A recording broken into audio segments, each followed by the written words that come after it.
아들이 둘 있었어요. 큰아들한텐 땅을 줬죠. 막내한텐 아무것도 안 줬어요. 노망 났다더라. 그게 시험이었어요. 아들이 둘 있어요. 큰아들한테는 땅 문서를 줬고 막내한테는 아무것도 안 줬어요. 마을 사람들이 다 수군거렸더라고요.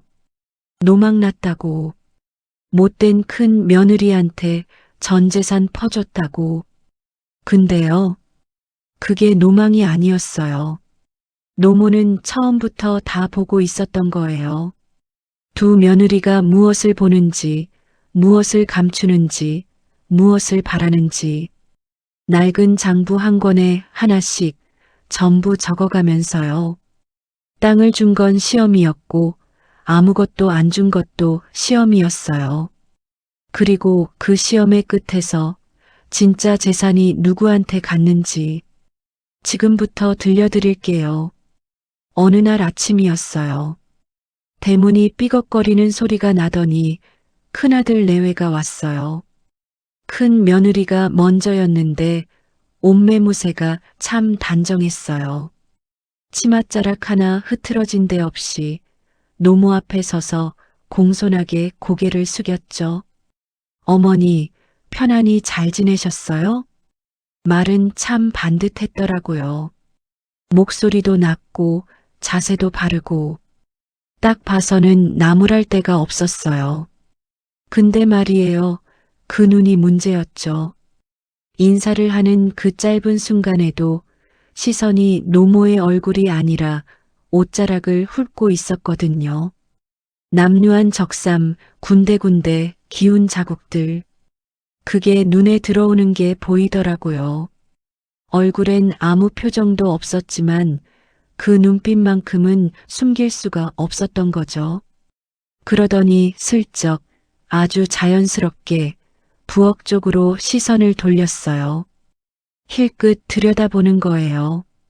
동 몇 개, 실 한 묶음. 부엌 안이 얼마나 비어 있는지를 확인하듯이 그 순간 입가에 아주 희미한 미소가 스쳤다고 해야 할까요? 눈치 없는 사람은 그냥 지나쳤을 표정이지만 노모는 다 보고 있으셨어요. 큰아들이 물었어요. 어머니, 요새 장사는 어떻게 되십니까? 노모는 짧게 대답하셨죠. 내 앞이 망한 지가 몇 해냐.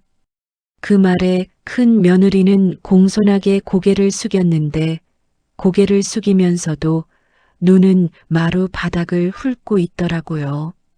뭔가를 찾는 것처럼, 뭔가를 세고 있는 것처럼. 어머니, 그럼 살림이 어려우신 것 같은데. 괜찮다. 노모는 딱 그 한마디만 하셨어요. 더 말을 보태지도 않으셨고 물어보지도 않으셨죠. 그 짧은 한마디 안에 얼마나 많은 게 담겨 있었는지 큰 며느리는 알아채지 못했을 거예요. 잠시 후 큰아들 내외가 돌아갔어요. 대문을 나서며 큰 며느리가 속삭였더라고요. 정말 아무것도 없으시네요. 그 말이 담장을 넘어왔는지는 모르겠지만 노모는 그 뒷모습을 한참 바라보셨어요. 말없이, 그냥 말없이. 그날 오후 막내 아들 내외가 찾아왔는데 분위기가 달랐더라고요. 막내 며느리는 손에 보자기를 들고 있었고 대문을 들어서는 걸음걸이부터가 달랐어요. 조심스러우면서도 부지런한 그런 걸음이었죠. 어머님, 제가 담근 겉절이에요. 어제 담근 거라 좀 설익었을 수도 있는데 그래도 드셔보세요. 노모가 고개를 저으셨어요. 너희나 먹어라. 막내 며느리는 웃으면서 말했죠. 저희는 또 담그면 되는걸요. 어머님 드시라고 가져온 거예요. 그리고 더 기다리지 않고 보자기를 부엌에 내려놓고 마당으로 나가 빗자루를 들었어요. 아무도 시키지 않았는데 아무 말도 없이 그냥 자연스럽게 마당 한쪽에 쌓인 낙엽을 쓸기 시작했더라고요. 빗자루 소리만 조용하게 났어요. 사각사각. 마당 이쪽에서 저쪽으로 천천히. 노모는 마루에 앉아서 그 모습을 말없이 지켜보셨더라고요. 오래. 아침에 큰 며느리가 앉아서 치맛자락을 만지작거리던 바로 그 자리에서 이번엔 그냥 조용히 바라만 보셨죠. 한참 후에 막내 며느리가 빗자루를 내려놓더니 부엌으로 들어갔어요. 물동이를 들고 나와 텃밭에 물을 주기 시작했고 그러면서 말했죠. 어머님, 텃밭 파가 잘 자랐네요. 노모가 대답하셨어요. 그래, 올해는 억세지 않아 좋다. 막내 며느리가 웃으면서 말했더라고요. 그러게요. 잘 자랐네요. 그 대화가 그렇게 짧았는데도 뭔가 달랐어요. 아침에 큰 며느리가 했던 말들, 어머니 날씨가 좋네요. 비단이 들어왔다던데요. 같은 말들이랑은 결이 달랐더라고요. 막내 며느리는 노모가 보고 있는 걸 같이 보고 있었던 거죠. 텃밭의 파, 올해 날씨, 작은 것들, 물을 다 주고 나서 막내 며느리가 부엌으로 가더니 물 한 사발을 떠왔어요. 노모께 건네면서 말했죠. 어머님, 물 한 사발 드세요. 노모는 받아서 마셨어요. 사발을 내려놓으시면서 아무 말씀도 안 하셨지만 그 눈빛 속에 뭔가가 있었더라고요. 뭐라 딱 잘라 말하기는 어렵지만 그 눈빛만큼은 아침이랑 달랐어요. 분명히 해가 기울 무렵에 막내 아들 내외가 돌아갔어요. 노모는 혼자 마루에 앉아 저녁 하늘을 바라보셨더라고요. 아침에 큰 며느리가 앉았던 자리, 오후에 막내 며느리가 빗자루를 들었던 자리. 같은 마당인데 그날 하루 사이에 얼마나 다른 풍경이 펼쳐졌는지 몰라요. 그날 밤 노모는 작은 등잔을 켜고 방으로 들어가셨어요. 벽 한쪽 낡은 괴짝을 여셨는데 안에는 낡은 옷 몇 벌, 그리고 그 밑에 헝겊 보자기 하나가 있었더라고요. 노모는 그걸 꺼내지는 않으셨어요. 그저 가만히 들여다보다가 다시 뚜껑을 닫으셨죠. 손에는 낡은 장부 한 권이 들려 있었고요. 거기엔 숫자 몇 개와 물목 이름이 적혀 있었어요. 노모는 그걸 천천히 넘기셨더라고요. 마지막 장에 이르러 붓을 드셨다가 다시 내려놓으셨어요. 아직은 때가 아니구나. 혼잣말이었어요. 마을 사람들은 그날 아무것도 몰랐더라고요. 노모댁에 두 며느리가 다녀갔다는 것도, 그 하루 사이에 두 사람이 얼마나 달랐는지도, 그리고 그 차이를 노모가 이미 다 보셨다는 것도. 등잔 불이 흔들렸고 노모의 그림자가 벽에 길게 늘어졌다 줄어들었다를 반복했더라고요. 그런데 그게 끝이 아니었어요. 며칠 후 그 마당에서 다시 두 며느리의 모습이 엇갈렸더라고요. 노모가 마당에서 텃밭을 가꾸고 계셨어요. 이른 아침부터 쪼그리고 앉아서 풀을 뽑고 계셨는데 그 모습이 참 작아 보였어요. 허리가 굽은 채로 마른 손으로 하나씩. 아무도 도와주는 사람 없이. 그때 대문이 열리고 큰 며느리가 왔어요. 오늘은 혼자였죠. 마루에 올라앉으면서 어머니, 오늘 날씨가 참 좋네요. 노모는 고개를 끄덕이시면서도 풀을 계속 뽑으셨어요. 멈추지 않으셨죠. 어머니, 혼자 하시면 힘드실 텐데요. 그 말을 하고 나서도 큰 며느리는 손을 내밀지 않더라고요. 마루에 앉은 채로 치맛자락만 만지작거렸어요. 말은 그렇게 했지만 몸은 움직이지 않은 거죠. 노모는 그걸 아셨겠죠. 아셨지만 아무 말씀도 안 하셨어요. 어머니, 요새 장에 좋은 비단이 들어왔다던데요. 나중에 시간 나시면 같이 가시지요. 노모는 대답하지 않으셨어요. 큰 며느리는 잠시 앉아 있다가 일어나더라고요. 어머니, 저 먼저 가보겠습니다. 집안일이 좀 있어서요. 그리고는 마당도 쓸지 않고 부엌도 들여다보지 않고 치맛자락을 툭툭 털고 나갔어요. 대문이 닫히는 소리가 났죠. 노모는 그 뒷모습을 바라보셨어요. 등 하나가 멀어져 갔어요. 단정한 남색 치마가 골목 모퉁이를 돌아 사라졌고 노모는 다시 풀을 뽑으셨죠. 아무 일도 없었다는 듯이. 그런데 말이에요. 노모가 혼자 그 텃밭을 가꾸신 게 그날 하루 이틀의 일이 아니었더라고요. 남편이 떠난 뒤로 수년을 그렇게 혼자 하셨던 거예요. 이른 봄엔 씨를 심고 여름엔 물을 주고 가을엔 거두고 무릎이 아파도 허리가 굽어도 누가 와서 도와주길 기다린 적이 없으셨죠. 그러니까 큰 며느리가 도와주지 않은 게 노모를 힘들게 한 건 아니었어요. 노모는 이미 혼자 하실 수 있으셨으니까요. 다만 그 말 한마디가 혼자 하시면 힘드실 텐데라고 해놓고 손 하나 까딱하지 않은 그 말 한마디가 노모의 눈에 무언가를 새겨놓은 거겠죠. 그날 오후였어요. 막내 며느리가 왔어요. 손에 삼배 보자기 하나를 들고서요. 인사도 채 끝나기 전에 마당으로 들어왔어요. 노모가 텃밭에 계신 걸 보더니 보자기를 마루 끝에 내려놓고 그냥 바로 옆에 쪼그리고 앉았더라고요. 아무 말 없이. 그리고 풀을 뽑기 시작했죠. 어머님 좀 쉬세요. 제가 할게요.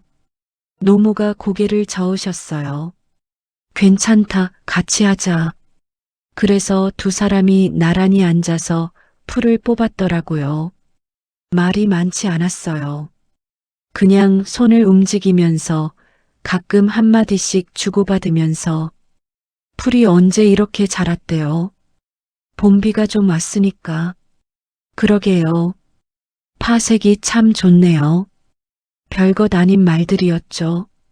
근데 그 말들이 마당에 조용하게 깔렸더라고요.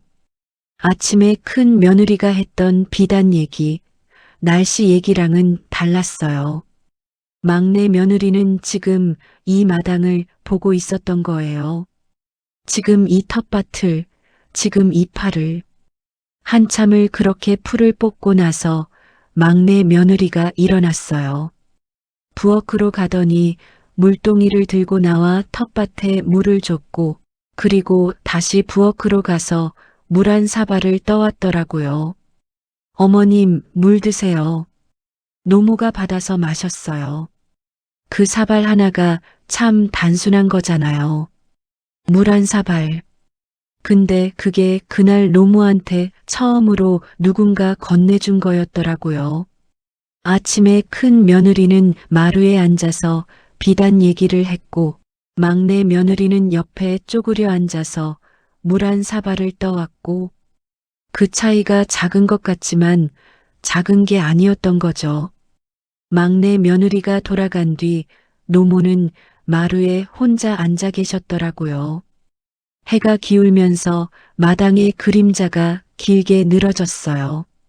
텃밭을 바라보셨는데 오전이랑 오후가 다른 마당이었더라고요. 아무것도 바뀐 게 없는데 다른 마당. 그런데 며칠 후에 일이 생겼더라고요. 마을 이장이 대문을 열고 들어왔어요.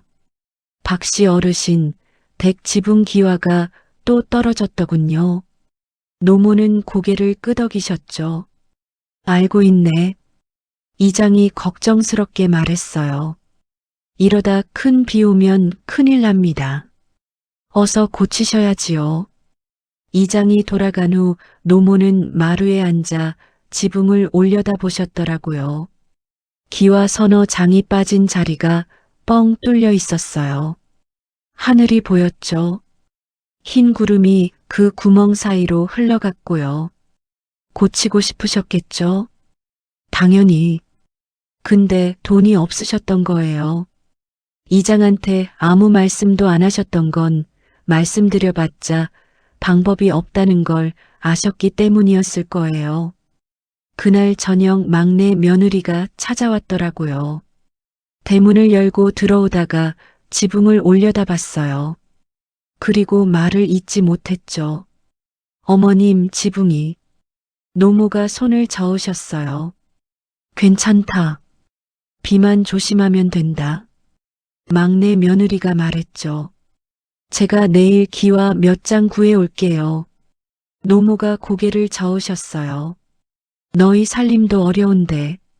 저희는 괜찮아요. 어머님 계신 데가 먼저예요. 그 말이 노모의 손을 멈추게 했더라고요. 어머님 계신 데가 먼저예요. 그냥 지나칠 수 있는 말이에요. 며느리가 시어머니한테 당연히 할 수 있는 말이기도 하고요. 근데 그 말이 진짜인지 아닌지는 다음 날이 되어봐야 알 수 있는 거잖아요. 다음 날 막내 며느리는 새벽부터 나갔더라고요. 남의 집 빨래를 했어요. 하루 종일 손이 불어 터지도록. 그렇게 번 돈 몇 푼을 쥐고 기와 파는 집으로 갔죠. 기와 4장만 주십시오. 주인이 물었어요. 어디 쓸 건데? 시어머님 댁 지붕이 뚫렸습니다. 기와를 이고 노모 댁으로 갔더라고요. 마당에 기와를 내려놓고 그 길로 마을 목수를 찾아갔어요. 아저씨, 내일 우리 시어머님 댁 지붕 좀 올려주세요. 품값은 이거면 되겠습니까? 남은 돈을 내밀었더라고요. 목수가 받아들고 고개를 끄덕였죠. 다음 날 목수가 와서 지붕을 올렸어요. 막내 며느리는 밑에서 기와를 건네주고 물을 떠다 드리고 해질 무렵까지 그 자리를 지켰더라고요. 지붕이 완성됐을 때 땀을 닦으며 웃었어요. 어머님, 이제 비 와도 괜찮겠어요. 노모는 고개를 끄덕이셨죠. 고맙다. 막내 며느리가 말했어요. 어머님, 제가 할 일 한 거예요. 그날도 마당을 쓸고 부엌에 물을 채워놓고 돌아갔더라고요. 어두워지기 전에. 그냥 그렇게 자기 집으로 돌아갔어요. 이틀 후였어요. 큰 며느리가 왔는데 이번엔 마을 아낙네 둘을 데리고 왔더라고요. 마루에 올라서 지붕을 올려다보더니 말했어요. 어머니, 지붕이 새로 올라갔네요. 제가 품 마련해서 목수 불렀습니다. 아낙네들이 감탄했죠. 어머, 큰 며느리가 효성이 지극하네요. 큰 며느리는 고개를 숙이며 말했더라고요. 당연한 일 아니겠습니까? 제가 어찌 시어머님 불편하신 걸 그냥 두겠습니까? 아낙네들이 고개를 끄덕였어요. 참 착한 며느리 두셨습니다. 노모는 아무 말 없이 앉아 계셨더라고요. 그 눈빛은 무언가를 지켜보고 있었어요. 큰 며느리는 잠시 앉아 있다가 아낙네들과 함께 나갔고 대문을 나서며 아낙네 하나가 말했어요. 큰댁 며느리가 참 효부로구만. 그러게 말입니다. 저렇게 살림도 어려운데. 노모는 그 소리를 들으셨어요. 하지만 입을 열지 않으셨죠. 그날 밤 노모는 또다시 장부를 펼치셨더라고요. 큰아들 이름 옆에 작은 글씨로 무언가를 적으셨고 막내 아들 이름 옆에도 글씨를 더하셨죠. 장부를 덮고 천천히 고개를 끄덕이셨더라고요. 마을 사람들은 몰랐어요. 누가 진짜 그 기와를 올렸는지, 그리고 누가 그 공을 가로챘는지. 사흘 후 노모가 장터에서 목수를 만났더라고요. 목수가 말했죠. 막내댁 며느리가 참 효성이 지극합니다. 품팔아서 기와 샀다던데요. 그리고 한마디를 덧붙였어요. 큰 며느리라고 잘못 소문났더라고요. 노모는 아무 말 없이 고개만 끄덕이셨어요. 진실을 아는 사람은 노모 한 분이셨던 거죠. 그리고 그 진실을 노모는 장부에 적어두셨더라고요. 말하지 않으셨어요. 아직은. 그런데 그 무렵 마을에 이상한 소문이 하나 돌기 시작했어요. 장터에서 돌아온 아낙네 하나가 우물가에 섰더라고요. 목소리를 낮추면서 말했죠. 박씨 어르신 댁에 재산이 있다던데요. 물을 뜨던 다른 아낙네가 고개를 들었어요. 재산이요? 어제 장에서 들었는데 옛날에 남편분이 장사를 크게 했다잖아요. 장사 망했다는데요. 첫 번째 아낙네가 목소리를 더 낮췄죠. 망한 게 아니라 숨긴 거래요. 땅 문서며 돈이며 다 감춰뒀다던데. 소문은 하루 만에 마을 전체로 퍼졌더라고요. 장터에서, 우물가에서, 골목 어귀에서 박씨 노모집의 땅 문서가 수십 장에 돈도 항아리에 가득 묻어뒀다던데. 사람들 입에서 입으로 넘어가면서 숫자는 점점 불어났고 이야기는 점점 커졌죠. 소문이란 게 원래 그런 거잖아요. 처음엔 작은 씨앗이었다가 퍼지면서 나무가 되는 거. 그런데 그 소문을 들은 두 집의 반응이 달랐더라고요. 완전히. 큰아들은 장터에서 그 소문을 들었어요. 집으로 돌아오자마자 큰 며느리에게 말했죠. 어머니 댁에 재산이 있다는 소문이 돌아. 큰 며느리는 손에 들고 있던 물동이를 내려놓았더라고요. 재산이요? 눈빛이 달라졌어요. 아까까지 무심하던 눈이 갑자기 또렷해지면서 빠르게 돌아가기 시작했죠. 땅 문서며 돈이며 숨겨뒀다던데. 큰 며느리는 잠깐 조용해졌어요. 그 조용함이 생각하는 조용함이었더라고요. 계산하는 조용함. 그럼 왜 저렇게 가난하게 사세요? 모르지. 숨긴 거라면. 큰 며느리는 치맛자락을 털었고 그리고 말했죠. 내일 시어머님 댁에 가봐야겠어요. 그 말투가 달랐더라고요. 며칠 전에 마당에서 어머니, 날씨가 좋네요 하던 말투랑은 그때는 느긋했는데 이번엔 결심이 섞여 있었어요. 목적이 생긴 사람의 말투였죠. 다음 날 큰 며느리는 노모를 찾아갔더라고요. 노모는 텃밭에서 팔을 뽑고 계셨어요. 큰 며느리가 들어오면서 말했죠. 어머니, 요새 장터에 소문이 도는데요. 노모는 팔을 털며 고개를 저으셨더라고요. 무슨 소문? 어머니 댁에 재산이 있다는. 노모는 팔을 털며 단호하게 말씀하셨죠. 헛소문이다. 하지만 사람들이 다들 내 아비 망한 게 내가 모르냐? 재산이 어디 있겠느냐?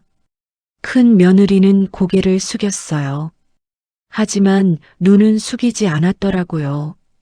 부엌 쪽을 슬쩍 봤어요. 마루를 훑었고 마당을 둘러봤죠. 뭔가를 찾는 것처럼 단서 하나라도 있을까 싶어서 어머니, 혹시 남겨둔 거라도 없다. 노모의 목소리는 단호했어요. 더 보탤 말이 없는 목소리. 큰 며느리는 더 묻지 못하고 돌아갔더라고요. 대문을 나서는 발걸음이 들어올 때랑 달랐어요.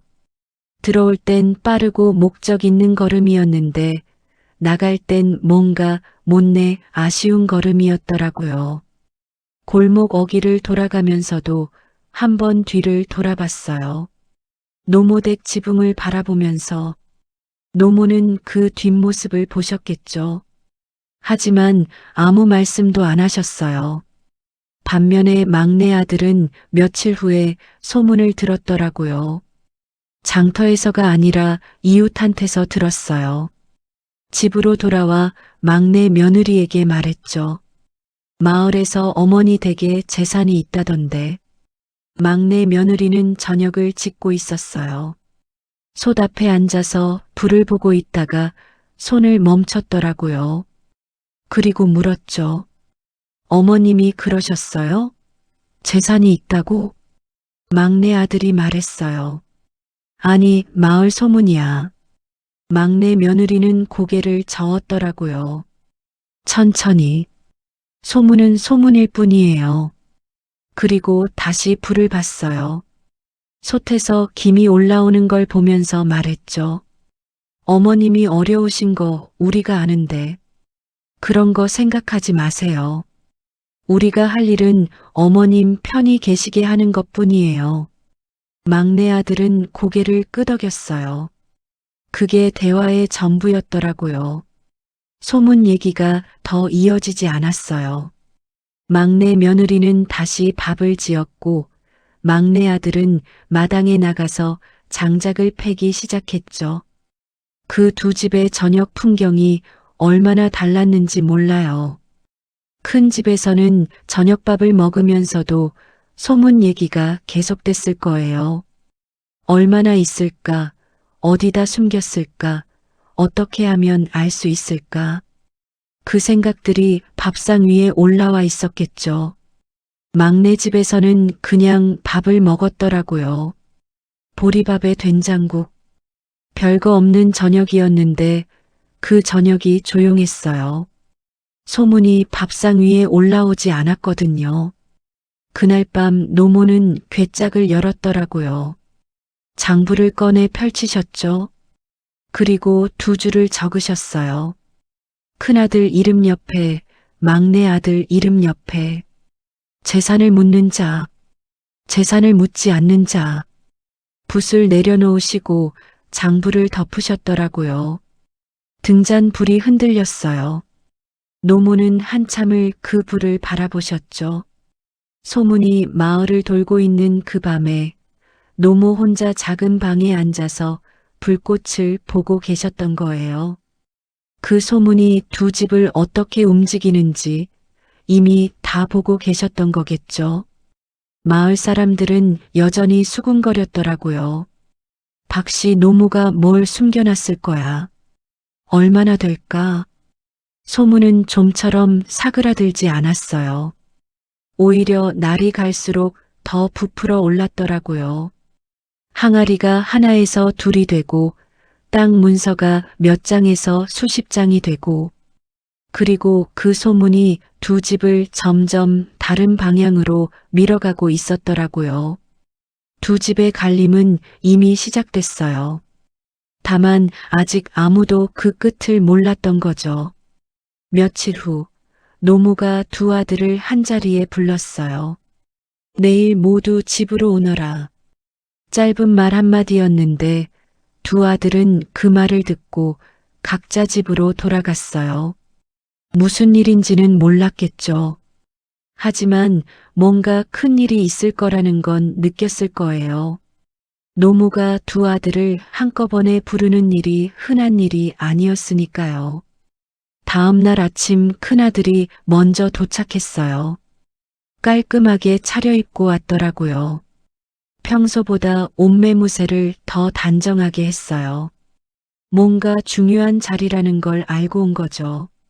막내 아들은 조금 후에 도착했는데 평소 차림 그대로였더라고요.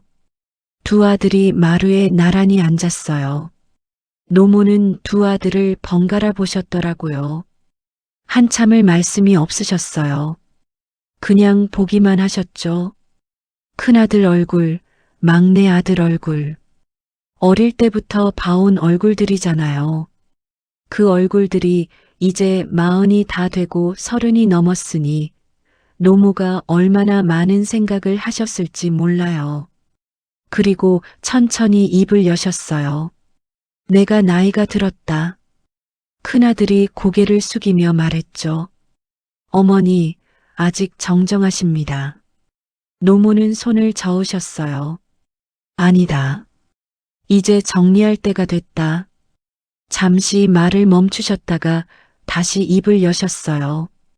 너희 아비가 남긴 것이 있다. 장사가 망했어도 이것만큼은 지켜뒀다. 큰아들의 눈빛이 달라졌더라고요.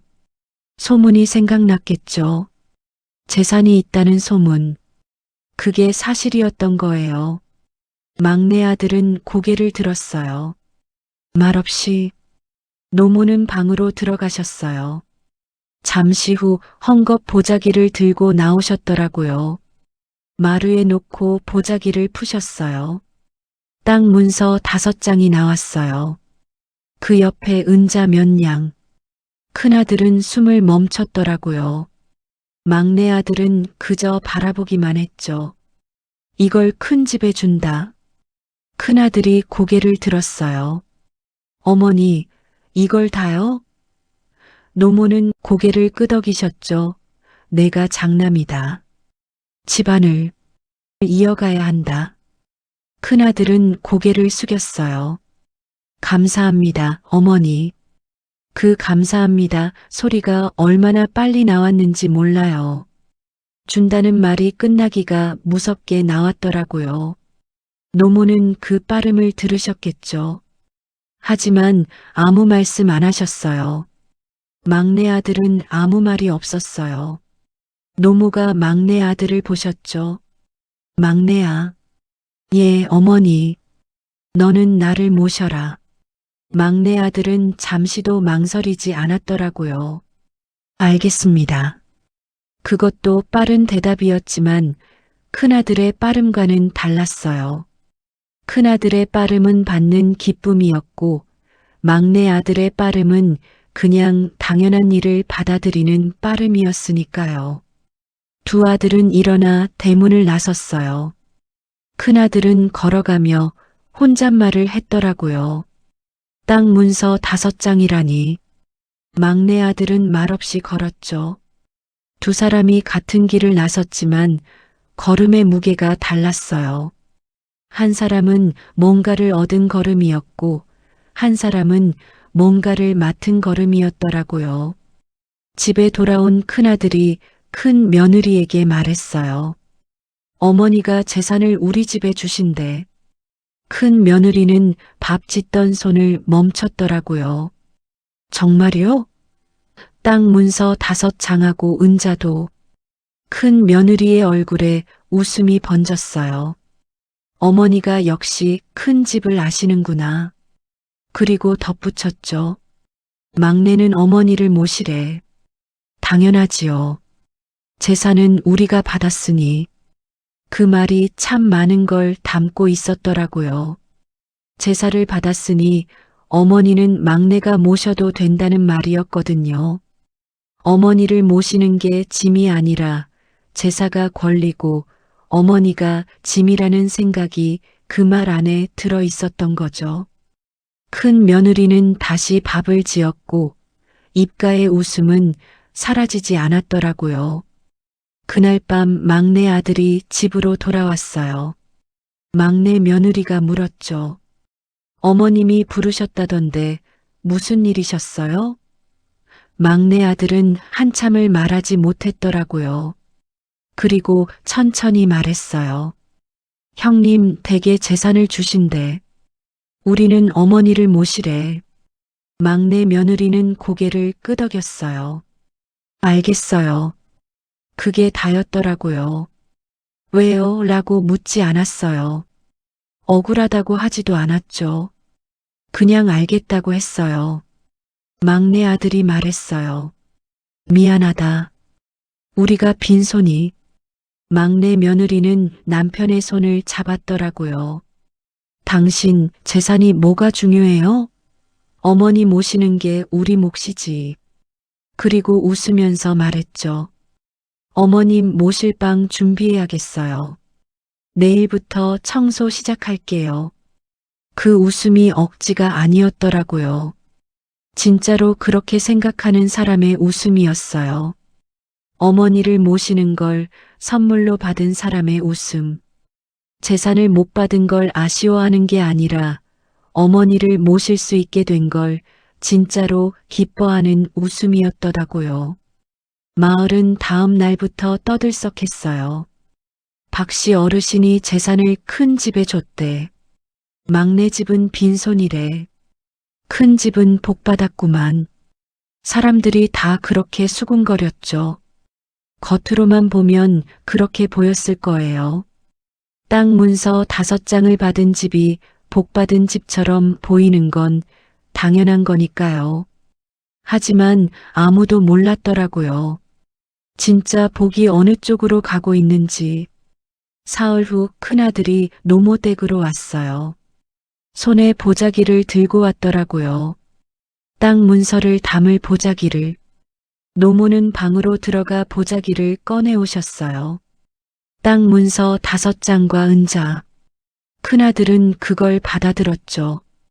어머니, 잘 쓰겠습니다. 노모는 고개를 끄덕이셨어요. 큰아들은 돌아서서 대문을 나갔더라고요. 마을 사람들이 그 모습을 봤어요. 큰아들이 뭘 들고 가네. 재산 받으러 갔다잖아. 그날 오후 막내 아들 내외가 왔어요. 손수레 하나를 끌고 왔더라고요. 어머니 모시러 왔습니다. 노모는 마루에 앉아 계셨어요. 짐이 많지 않다. 막내 며느리가 방으로 들어갔어요. 옷 몇 벌, 그릇 몇 개, 이불 한 채를 등에 메었더라고요. 나머지는 손수레에 실었죠. 노모는 천천히 일어나셨어요. 마루를 한번 둘러보셨더라고요. 남편과 살던 마루, 두 아들이 어릴 때 뛰어놀던 마당, 10년을 혼자 지키셨던 집, 그 집을 마지막으로 한번 보신 거겠죠. 가자. 막내 며느리는 노모를 수레에 모시고 천천히 밀었어요. 막내 아들은 짐을 실은 수레를 끌고 뒤따랐죠. 마을 어귀를 지날 때 아낙네들이 수군거렸더라고요. 막내네가 시어머니 모셔가네. 재산은 큰 집이 다 가져갔다던데. 막내는 빈손이래. 큰 집은 재산, 막내 집은 집만 가져가는구만. 막내 며느리는 그 소리를 들었어요. 하지만 걸음을 멈추지 않았더라고요. 등에 이불을 메고 수레를 밀면서 천천히 걸었어요. 그 걸음이 흔들리지 않았더라고요. 사람들 말에 휘청거리지 않고 그냥 걸었어요. 어머니를 모시고 성박 초가집에 도착했더라고요. 방 하나, 부엌 하나, 작은 집이었어요. 막내 며느리가 방으로 들어가 이불을 폈죠. 어머님, 여기서 쉬세요. 노모는 방을 둘러보셨어요. 낡은 벽, 작은 창. 너희는 어디서 자느냐? 저희는 부엌 옆방 쓸게요. 그날 저녁 막내 며느리는 밥을 지었어요. 보리밥 한 그릇, 된장국, 나물 한 접시. 노모께 먼저 드렸더라고요. 막내 아들 내외는 부엌에서 먹었죠. 그날 밤 노모는 작은 방에 누우셨어요. 막내 며느리가 문을 열고 들어왔더라고요. 어머님, 춥지 않으세요? 이불을 한 겹 더 덮어드렸어요. 너희 이불 아니냐? 저는 괜찮아요. 어머님이 편히 주무셔야지요. 그 밤에 막내 며느리는 쪽방에서 잤더라고요. 부엌 옆방. 바람이 벽 틈으로 들어왔고 얇은 이불 한 채뿐이었어요. 막내 아들이 물었죠. 추운데 괜찮겠어? 막내 며느리는 고개를 끄덕였더라고요. 괜찮아요. 어머님이 편히 주무시는 게 먼저예요. 한밤중에 막내 며느리가 일어났어요. 노모방 앞으로 가서 귀를 기울였더라고요. 안에서 작은 기침 소리가 들렸어요. 막내 며느리는 부엌으로 가서 물을 데웠어요. 사발에 따라 살금살금 방문을 열었죠. 어머님, 물 한 사발 드세요. 노모는 눈을 뜨셨더라고요. 자다 일어난 거냐? 어머님 목마르실 것 같아서요. 새벽이 트기 전 막내 며느리가 또 일어났어요. 부엌으로 가서 불을 지폈더라고요. 보리쌀을 씻어 밥을 지었어요. 해가 뜰 무렵 상을 차려 노모 방으로 들어갔죠. 어머님, 진지 드세요. 노모가 일어나 앉으시더니 물으셨어요. 너희는? 저희는 먹었어요. 사실 못 먹었더라고요. 솥 바닥에 누룽지 조금. 막내 아들이 물었죠. 우리 밥은? 막내 며느리는 솥뚜껑을 열었어요. 이거 먹어요. 이것만? 어머님 드실 거 먼저 챙겨야지. 두 사람은 누룽지에 물을 부어 숭늉을 만들어 나눠 마셨더라고요. 그게 그날 아침 막내 아들 내외의 식사였어요. 근데 말이에요. 그 숭늉 한 사발을 마시면서 막내 며느리가 웃었더라고요. 진짜로 웃었어요. 어머니가 밥을 드시고 있다는 것만으로도 그게 충분했던 거겠죠. 그 무렵부터였어요. 노모가 막내 며느리에게 뭔가를 가르치기 시작하신 게 처음엔 작은 것들이었더라고요. 장에 무엇이 흔한지, 무엇이 귀한지, 어느 계절에 무엇을 사야 하는지. 노모는 말씀을 많이 하시는 분이 아니었어요. 한 번 말씀하시면 그게 전부였죠. 하지만 그 한마디 한마디가 다 이유가 있는 말씀들이었더라고요. 며느리야, 장 좀 다녀오너라. 뭘 사올까요, 어머님? 배추를 10포기 사오너라. 막내 며느리가 눈을 크게 떴더라고요. 그렇게 많이요? 그래. 10포기. 막내 며느리는 더 묻지 않고 장으로 갔어요. 배추는 무보다 조금 비쌌지만 10포기를 다 샀더라고요. 집에 돌아와 노모께 보였죠. 어머님, 배추 샀어요. 잘했다. 이걸 다 말려두거라. 배추를 다듬어 마당 한쪽에 널었더라고요. 얼마 후 장터에서 배추가 동났어요. 말린 배추를 찾는 사람이 늘었고 값이 2배로 뛰었죠. 노모가 말씀하셨어요. 며느리야, 이제 때가 됐다. 말린 배추 가지고 장에 가거라.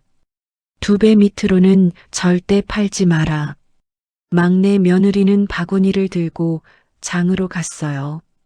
처음엔 비싸다고 했지만 결국 다 팔렸더라고요. 집에 돌아와 돈을 보이며 말했어요. 어머님, 다 팔았어요. 노모는 웃으셨죠. 물건은 흔할 때 사서 귀할 때 파는 게다. 막내 며느리는 그 말을 가슴에 새겼더라고요. 그게 첫 번째 가르침이었어요. 그 다음엔 배틀실이었어요. 20탈에. 비싸다 싶었지만 노모가 시키는 대로 샀더라고요. 배짜는 집에 맡겼더니 배가 나왔고 겨울이 되자 배값이 올랐어요. 팔고 나니 품삯을 빼도 돈이 남았더라고요. 어머님, 어떻게 하셨어요? 노모는 웃으셨어요. 세상 물정은 다 정해진 게다. 계절 따라 사람 사는 것 따라. 막내 며느리는 노모 옆에 바짝 앉았더라고요. 어머님, 더 가르쳐 주세요. 노모는 고개를 끄덕이셨죠. 봄엔 나물이 흔하다. 말려두면 겨울에 팔린다. 가을엔 곡식이 흔하다. 봄에 귀해진다. 사람이 필요한 것은 정해져 있다. 때를 알면 돈이 된다. 막내 며느리는 하나하나 마음에 새겼더라고요. 그렇게 봄엔 나무를 말리고 가을엔 보리를 사뒀다가 봄에 팔고 배틀실 무명 3배를 계절 따라 팔면서 조금씩 돈이 모였어요. 손수레를 샀더라고요.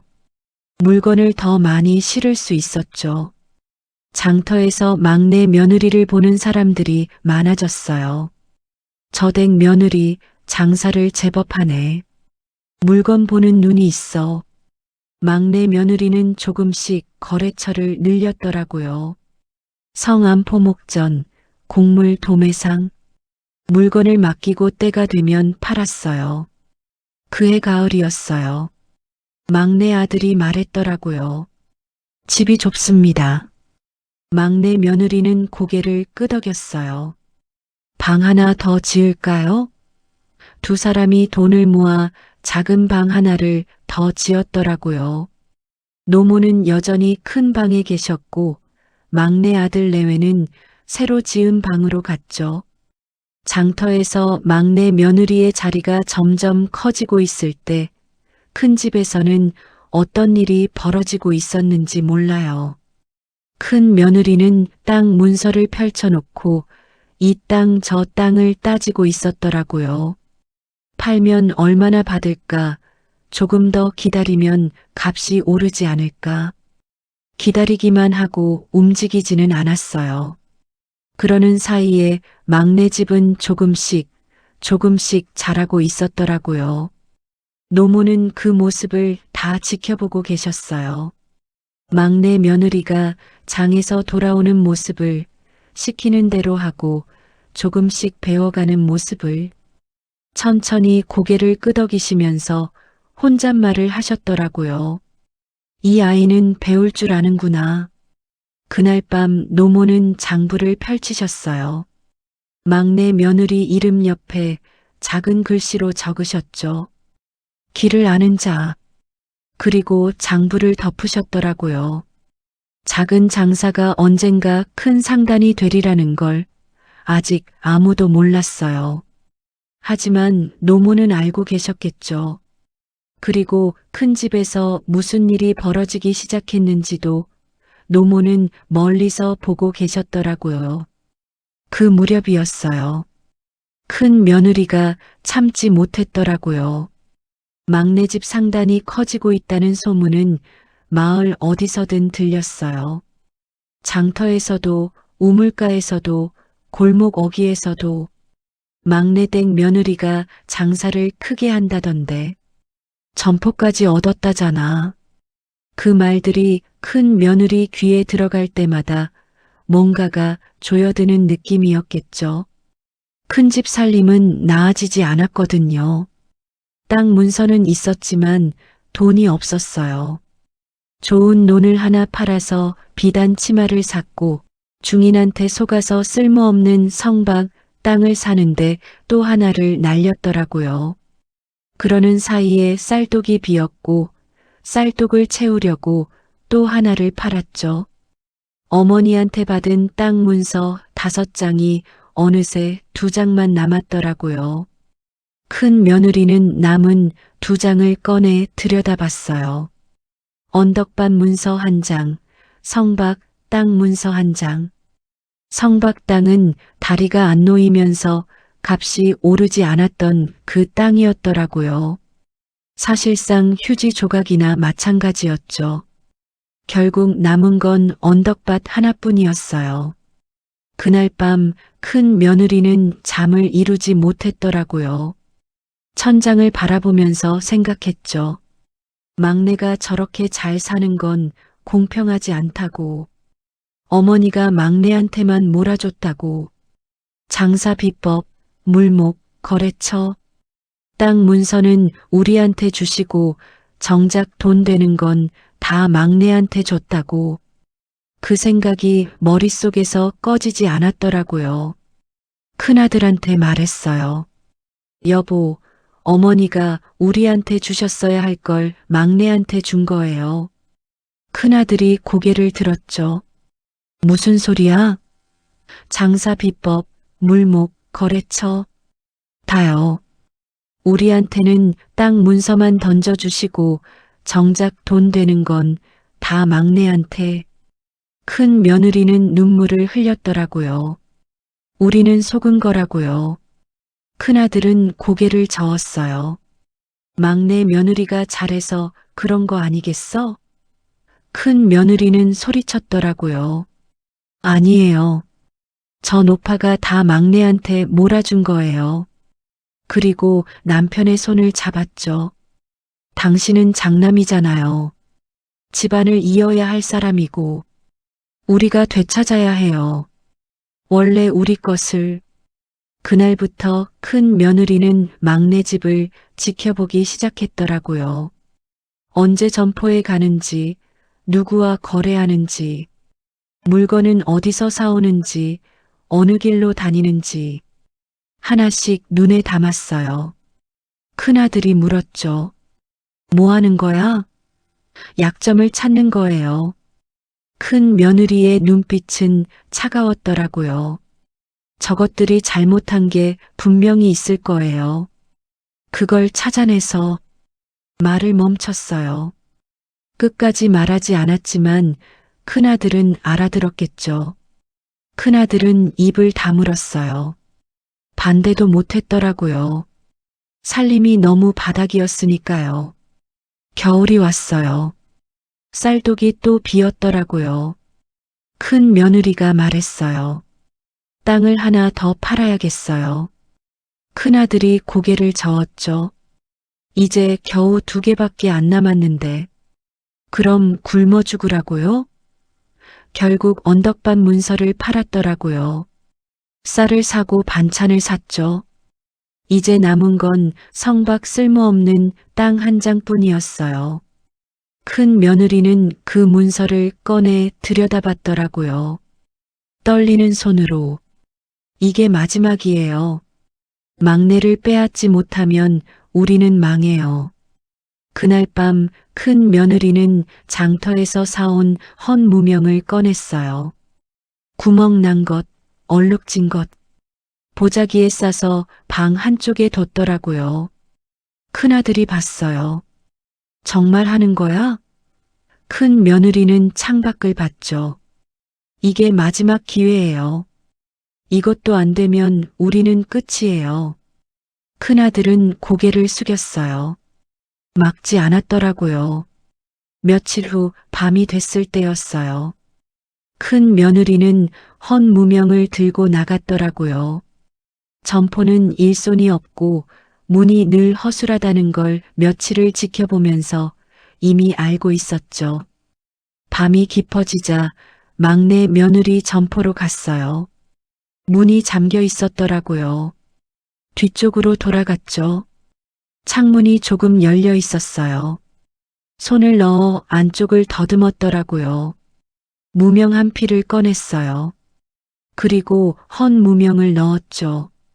꺼낸 건 좋은 무명이었고 넣은 건 구멍나고 얼룩진 헌 무명이었더라고요. 창문을 닫고 왔어요. 아무도 모르게. 이튿날 손님 하나가 막내 며느리 점포로 왔더라고요. 무명 어제 샀는데 구멍이 있어요. 막내 며느리는 놀라서 무명을 펼쳤어요. 구멍이 여러 개였더라고요. 어떻게 된 거지? 손님은 화를 냈어요. 돈 돌려주세요. 막내 며느리는 돈을 돌려줬죠. 손님은 투덜거리며 나갔고 마을에 소문이 퍼졌더라고요. 막내댁 점포에서 불량품 팔았대. 큰 며느리는 그 소문을 들으며 웃었어요. 하지만 거기서 멈추지 않았더라고요. 며칠 후에는 점포 창문으로 손을 넣어 거래 장부를 꺼냈어요. 몇 장을 찢어냈더라고요. 그리고 다시 넣었죠. 그달 말이 되자 거래처 주인이 막내 며느리를 찾아왔어요. 지난달 곡식값이 안 맞는데요. 막내 며느리가 장부를 펼쳤더라고요. 몇 장이 찢어져 있었어요. 이게 어떻게 된 거예요? 거래처 주인은 화를 냈죠. 장사를 이렇게 하면 어떡해요? 막내 며느리는 당황했더라고요. 누가 이런 일을 했는지 알 수가 없었으니까요. 내가 찢은 것도 아니고 내가 불량품을 넣은 것도 아닌데. 하지만 증거가 없었어요. 아무것도. 그리고 큰 며느리는 관하로 갔더라고요. 아전 앞에 서서 고개를 숙였어요. 고발할 일이 있습니다. 아전이 눈썹을 올렸죠. 누구를? 제 시동생 집입니다. 상단을 하는데 사기를 칩니다. 목소리를 낮추면서 말했더라고요. 불량품을 좋은 물건이라 속입니다. 그리고 장세를 제대로 안 낸답니다. 점포가 2개인데 1개만 신고했대요. 손수건을 꺼내 눈을 찍었어요. 아전은 장부를 펼쳤더라고요. 막내 며느리 이름이 1개의 점포로만 기록돼 있었어요. 큰 며느리가 고개를 끄덕였죠. 그래서 고발하는 겁니다. 며칠 후 관아 아전이 막내 며느리 점포로 왔어요. 점포 주인이 누구요? 막내 며느리가 나왔더라고요.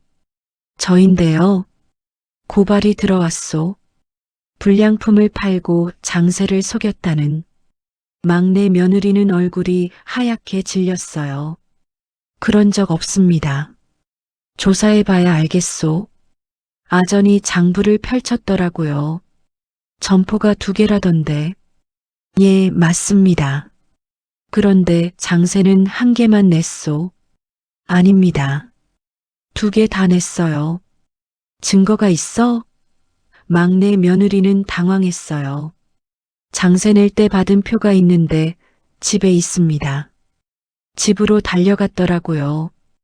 표를 찾았는데 1장이 없었어요.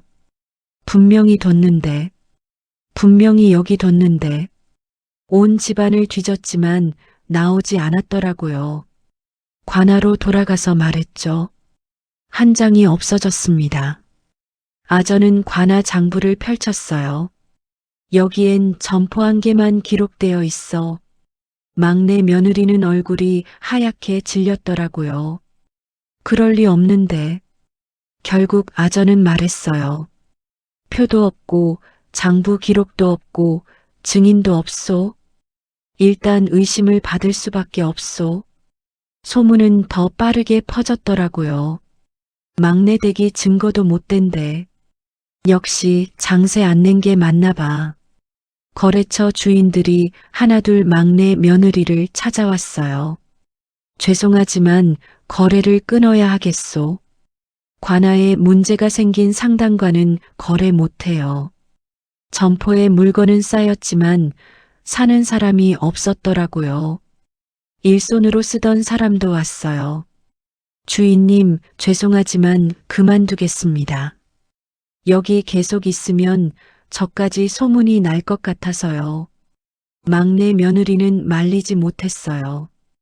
텅 빈 점포에 혼자 앉아 있었더라고요. 그날 저녁 집으로 돌아온 막내 며느리는 지쳐 있었어요. 노모가 물으셨죠. 오늘은 어땠느냐? 막내 며느리는 눈물을 흘렸더라고요.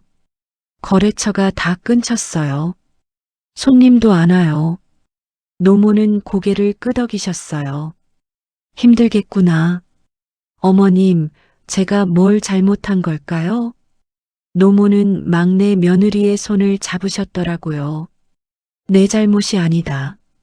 하지만 누군가 너를 해하려 한 것이다. 막내 며느리는 고개를 들었어요. 누가요? 노모는 대답하지 않으셨더라고요. 막내 아들이 돌아왔어요. 형님을 만났습니다. 노모가 물으셨죠. 뭐라 하던가? 막내 아들은 고개를 숙였더라고요. 형님 댁에서 우리가 당해도 싸다고 했습니다. 막내 며느리는 얼굴이 하얗게 질렸어요. 형님이요. 그 말이 가슴에 박혔겠죠. 형님 댁이라고 했으니까요. 피를 나눈 가족이잖아요. 그런데 당해도 싸다고. 그 말이 의미하는 게 뭔지 막내 며느리도 이제 어렴풋이 알 것 같았을 거예요. 막내 며느리는 마당으로 나갔더라고요. 점포 장부를 폈어요. 남은 물건, 밀린가, 갚아야 할 돈. 손으로 계산했더라고요. 이대로 가면 1달 안에. 장부를 덮었어요. 하늘을 봤죠. 별이 빛나고 있었더라고요. 우리가 정말 망하는 건가? 막내 아들이 옆에 섰어요. 미안해. 내가 무능해서. 막내 며느리는 고개를 저었더라고요. 당신 잘못 아니에요. 두 사람은 말없이 하늘을 봤어요.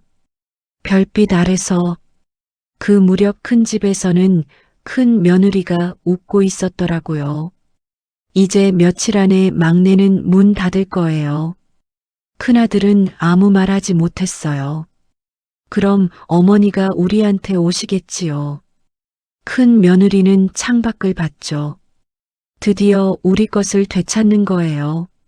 마을 사람들은 몰랐더라고요. 막내 집이 무너지는 게 아니라 진실이 드러나기 직전이라는 걸. 그 무렵 노모는 방에서 장부를 펼치고 계셨어요. 여러 권의 장부, 모든 기록. 노모는 천천히 고개를 끄덕이셨더라고요. 그리고 혼잣말을 하셨죠. 이제 보여줄 때가 왔구나. 사흘 후 노모가 관아로 가셨더라고요. 관아 마당에는 사람들이 모여 있었어요. 종사를 보러 온 백성들, 마을 아낙네들이 웅성거렸죠. 군졸 2명이 창을 들고 문 앞에 서 있었더라고요. 노모가 안으로 들어가자 아전이 놀라 일어났어요. 박씨 어르신, 어인 일이십니까? 노모는 보자기를 내려놓으셨어요. 제 며느리 사건에 대해 말씀드리러 왔습니다. 보자기를 푸셨더라고요. 안에는 장부 여러 권이 있었어요. 아전이 눈을 크게 떴죠. 이게 뭡니까? 노모는 첫 번째 장부를 펼치셨어요. 제 막내 며느리가 장세를 낸 기록입니다. 두 점포 모두 날짜, 금액, 점포 이름 전부 적혀 있었더라고요. 이건 제가 직접 기록한 것입니다. 두 번째 장부를 펼치셨어요. 그리고 이건 거래 기록입니다. 누구에게 무엇을 팔았는지. 아전은 장부를 넘겼더라고요. 불량품을 판 기록은 없었어요. 막내 며느리는 단 한 번도 불량품을 팔지 않았습니다. 세 번째 장부를 펼치셨어요. 그리고 이건. 노모는 잠시 말을 멈추셨더라고요. 누가 물건을 바꿔치고 장부를 훔쳤는지 기록한 것입니다. 아전은 눈을 크게 떴어요. 어떻게 하셨습니까? 노모는 천천히 말씀하셨더라고요. 점포 근처 노점상에게 부탁했습니다. 밤마다 누가 다녀가는지 지켜봐 달라고.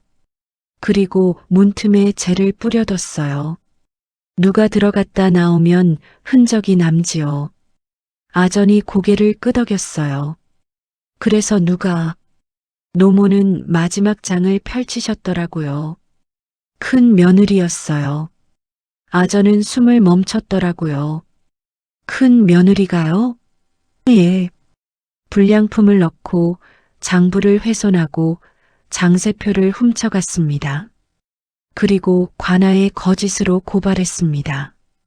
노모는 장부를 덮으셨어요. 아전이 물었죠. 이 기록이 모두 사실입니까? 노모는 말씀하셨더라고요. 제 목숨을 걸고 말합니다. 며칠 후 관아에서 큰 며느리를 불렀어요. 당신이 막내 댁을 고발했소. 큰 며느리는 고개를 끄덕였죠. 예, 그렇습니다. 거짓 고발이라는데. 큰 며느리의 얼굴이 하얗게 질렸더라고요. 아닙니다. 박씨 어르신이 증거를 가져왔소. 당신이 물건을 바꿔치고 장부를 훔쳤다고. 큰 며느리는 주저앉았어요. 저는. 그리고 밤마다 점포에 침입한 증인도 있어. 마을에 소문이 퍼졌더라고요. 큰 며느리가 막내를 모함했대. 물건 바꿔치고 장부 훔쳤다던데. 박씨 어르신이 다 기록하셨다잖아. 사람들은 놀랐어요. 그럼 막내 댁은 억울했던 거네. 큰댁 며느리가 그럴 줄 몰랐어. 관아는 막내 며느리의 혐의를 벗겼더라고요. 거래처 주인들이 막내 며느리를 찾아왔어요. 죄송합니다. 오해했습니다. 다시 거래하고 싶습니다. 막내 며느리는 눈물을 흘렸더라고요. 고맙습니다. 그날 저녁 막내 며느리는 노모께 인사를 올렸어요. 어머님, 어떻게 다 하셨어요? 노모는 웃으셨더라고요. 처음부터 지켜봤다. 막내 며느리는 고개를 숙였어요. 감사합니다, 어머님. 노모는 막내 며느리의 손을 잡으셨죠. 내가 올바르게 살았기 때문이다. 그날 밤 노모는 장부를 모두 꺼내 보셨더라고요. 거기에는 두 며느리에 대한 기록이 빼곡했어요. 큰 며느리 옆엔 이런 글씨들이 적혀 있었죠. 공을 가로챈 자, 거짓을 말하는 자, 욕심으로 이은 자. 막내 며느리 옆엔 이런 글씨들이 적혀 있었어요. 진실을 아는 자, 나누는 자, 길을 아는 자, 상단의 주인. 노모는 모든 기록을 천천히 읽으셨더라고요. 내가 보여준 것들이 증거가 되었구나. 장부를 덮으셨어요. 큰 집에서는 큰 며느리가 울고 있었더라고요. 이제 어떻게? 큰아들은 고개를 숙인 채 말이 없었어요. 마을 사람들은 이제 알았더라고요. 누가 진짜 악인이었는지, 그리고 노모가 얼마나 오래 지켜봐 왔는지. 하지만 아직 끝이 아니었어요. 노모가 두 아들을 다시 불러 모으셨더라고요. 모두 집으로 오너라. 그 말을 들은 두 아들의 마음이 얼마나 달랐을지 몰라요. 큰아들은 이번엔 어떤 얼굴로 가야 할지 몰랐겠죠. 관아일이 다 드러난 뒤였으니까요. 막내 아들은 그냥 갔을 거예요. 어머니가 부르셨으니까. 두 아들이 마루에 나란히 앉았어요. 노모는 두 아들을 번갈아 보셨더라고요. 한참을. 그 눈빛이 예전이랑 달랐어요. 뭔가를 다 끝낸 사람의 눈빛이었더라고요. 더 이상 지켜볼 것도 없고 더 이상 숨길 것도 없는 그냥 다 본 사람의 눈. 내가 재산을 나눈 지 몇 해가 됐느냐. 큰아들이 고개를 숙였어요. 죄송합니다, 어머니. 노모는 손을 저으셨죠. 사과할 필요 없다. 잠시 말을 멈추셨다가 막내 아들을 보셨더라고요. 막내야. 예, 어머니. 너는 무엇을 받았느냐? 막내 아들은 잠시 생각했어요. 그리고 솔직하게 말했더라고요. 아무것도 받지 못했습니다. 노모는 고개를 저으셨어요. 천천히. 아니다. 너는 가장 큰 것을 받았다. 막내 아들은 고개를 들었죠. 뭡니까? 노모는 웃으셨더라고요. 길을 받았다. 그 말이 마루에 조용하게 깔렸어요. 길. 땅 문서도 아니고 은자도 아니고 길. 막내 아들은 그 말의 뜻을 바로 알아들었을까요? 아마 그 순간엔 완전히 다 알지 못했을 거예요. 하지만 나중에 세월이 지나면서 그 말이 얼마나 큰 말이었는지 알게 됐겠죠. 노모는 일어나 막내 며느리를 부르셨어요. 며느리야, 이리 오너라. 막내 며느리가 마루로 올라왔더라고요. 노모는 막내 며느리의 손을 잡으셨죠. 내가 가르친 것이 무엇이냐? 막내 며느리는 눈물을 흘렸어요. 그리고 천천히 말했더라고요. 물건은 흔할 때 사서 귀할 때 파는 것. 계절을 따르고 사람이 필요한 것을 아는 것.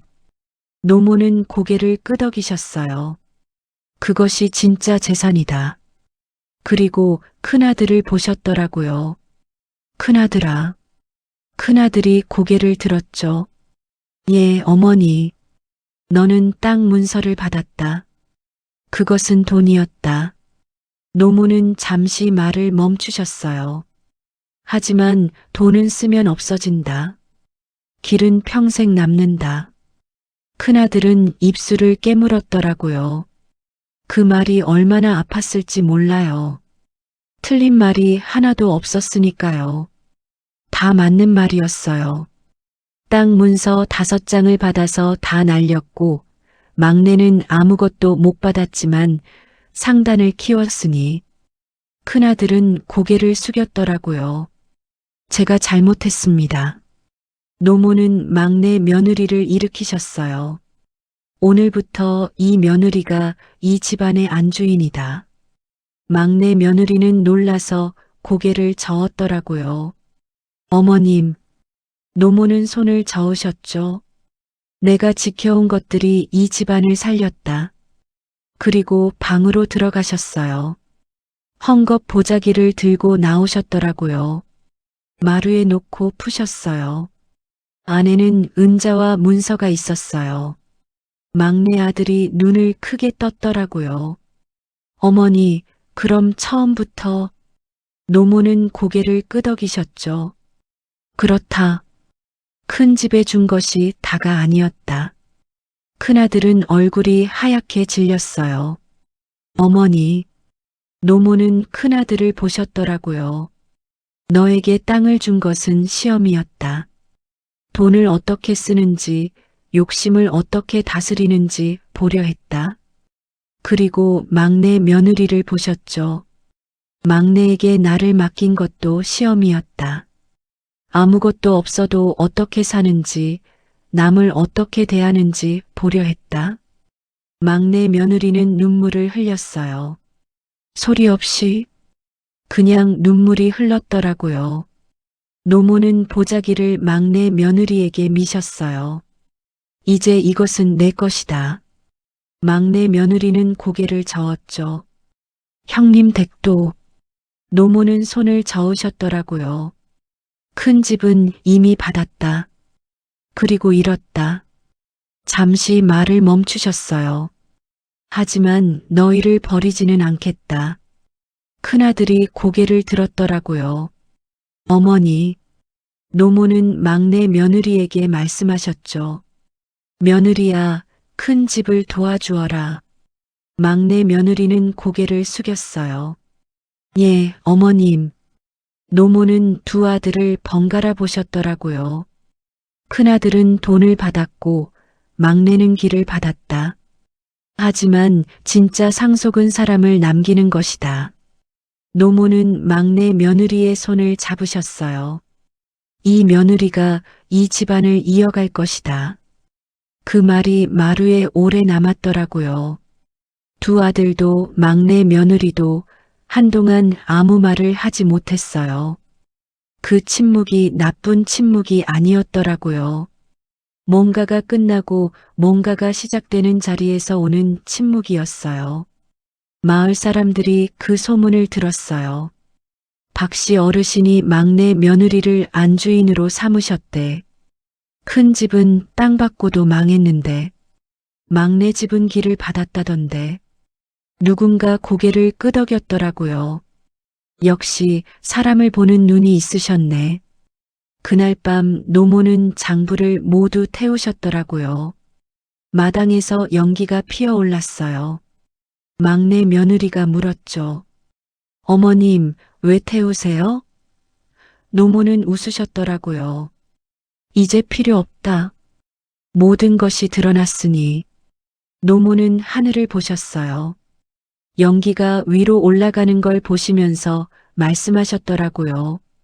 내가 앞으로 쓸 장부는 내가 직접 만들어라. 막내 며느리는 고개를 숙였어요. 예, 어머님. 불꽃이 타오르면서 그 많은 기록들이 제가 됐더라고요. 큰 며느리에 대한 기록도, 막내 며느리에 대한 기록도, 두 며느리를 수년에 걸쳐 지켜봐 온 노모의 모든 관찰이 다 그 불 속에서 사라졌어요. 하지만 그 기록이 남긴 것은 사라지지 않았더라고요. 막내 며느리의 마음속에, 이 집안의 앞날 속에 이미 새겨져 있었으니까요. 봄이 왔어요. 막내 집 상단은 더 커졌더라고요. 점포가 3개로 늘었어요. 막내 며느리는 거래처를 돌았죠. 노모가 가르친 대로 무엇이 흔한지, 무엇이 귀한지를 보면서 그 눈이 이제는 많이 달라져 있었더라고요. 처음에 배추 10포기를 사면서 눈을 크게 뜨던 그 눈이 이제는 시장 전체를 한눈에 읽을 수 있는 눈이 됐죠. 어느 날 막내 며느리가 집으로 돌아왔어요. 어머님, 오늘 큰 거래가 성사됐어요. 노모는 고개를 끄덕이셨더라고요. 잘했다. 막내 며느리는 노모 옆에 앉았어요. 어머님, 큰 집은 어떻게 지내실까요? 노모는 하늘을 보셨더라고요. 가서 보거라. 막내 며느리는 보자기를 들고 큰 집으로 갔어요. 안에는 쌀과 반찬이 있었더라고요. 큰 며느리가 문을 열었어요. 얼굴이 수척했더라고요. 눈 아래가 거먹게 내려앉아 있었고 그 모습이 참 안쓰러웠죠. 막내 동서, 막내 며느리는 보자기를 건넸어요. 형님, 이거 드세요. 큰 며느리는 눈물을 흘렸더라고요. 미안해. 내가 너무 나쁜 짓을. 막내 며느리는 고개를 저었어요. 다 지난 일이에요. 큰 며느리는 보자기를 받아들었더라고요. 고마워. 막내 며느리는 돌아서며 말했죠. 형님, 장사 배우고 싶으시면 언제든 오세요. 큰 며느리는 고개를 들었더라고요. 정말? 어머님이 그러셨어요. 가족은 버리지 말라고. 그 말에 큰 며느리가 한참 울었더라고요. 소리내서 울었어요. 오랫동안. 그 울음이 부끄러움인지 고마움인지 억울함인지 다 섞인 울음이었겠죠. 큰아들은 옆에서 아무 말도 못하고 그냥 있었더라고요. 며칠 후 큰 며느리가 막내 며느리 점포로 왔어요. 홍서야. 막내 며느리가 고개를 들었더라고요. 형님, 오셨어요? 나도 장사를 배울 수 있을까? 막내 며느리는 웃었더라고요. 당연하지요. 어머님이 가르쳐 주신 걸 형님도 배우세요. 큰 며느리는 그날부터 점포에서 일을 시작했어요. 처음엔 서툴렀더라고요. 물건을 나르면서 숨이 찼고 손님을 맞으면서 말이 막혔어요. 비단 치마를 입고 마루에 앉아서 치맛자락을 만지작거리던 사람이 이제 2팔을 걷어붙이고 물건을 들고 다녔더라고요. 조금씩 배워갔어요. 천천히. 마을 사람들이 봤더라고요. 큰댁 며느리가 막내 점포에서 일하네. 그래도 막내가 받아줬네. 누군가 고개를 끄덕였어요. 막내 며느리가 참 어질구만. 그의 가을이었어요. 막내 집 상단이 성 밖까지 퍼졌더라고요. 거래처가 10곳이 넘었어요. 막내 며느리는 여전히 노모께 여쭤봤죠. 어머님, 이 물건 지금 사도 될까요? 노모는 웃으시면서 말씀하셨더라고요. 이제 내가 판단해라. 너는 이제 안다. 막내 며느리는 고개를 끄덕였어요. 그 말이 참 컸더라고요. 이제 안다.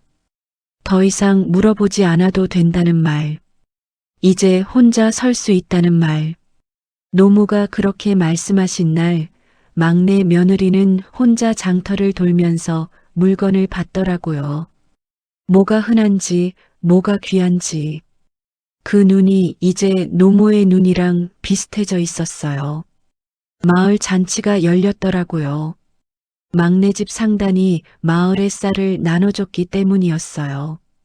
막내가 쌀백석을 내놨대. 가난한 집마다 나눠준다던데. 사람들이 모여들었어요. 막내 며느리가 직접 쌀을 나눠줬더라고요. 한 가구당 한 말씩 가져가세요. 사람들이 감사했죠. 막내 댁덕에 겨울 넘기겠네.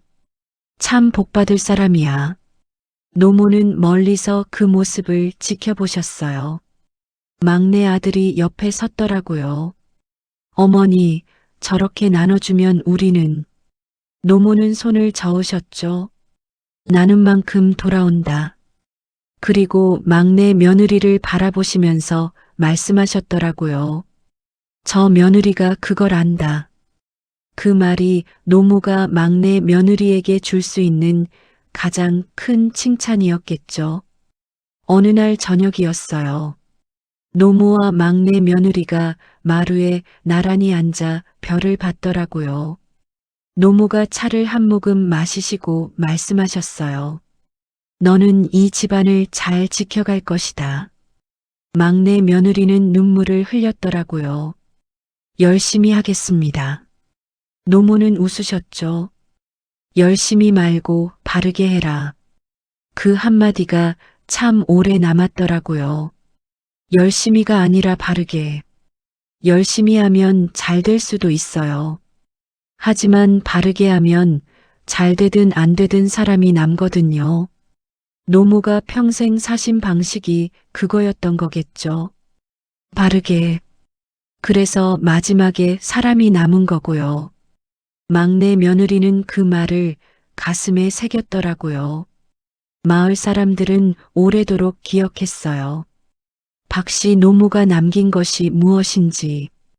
돈이 아니라 사람이었고, 땅이 아니라 길이었으며, 욕심이 아니라 나눔이었다는 것을. 그리고 진짜 상속이란 재산을 물려주는 게 아니라 사는 방법을 물려주는 거라는 것을. 노모는 그걸 아셨던 거예요.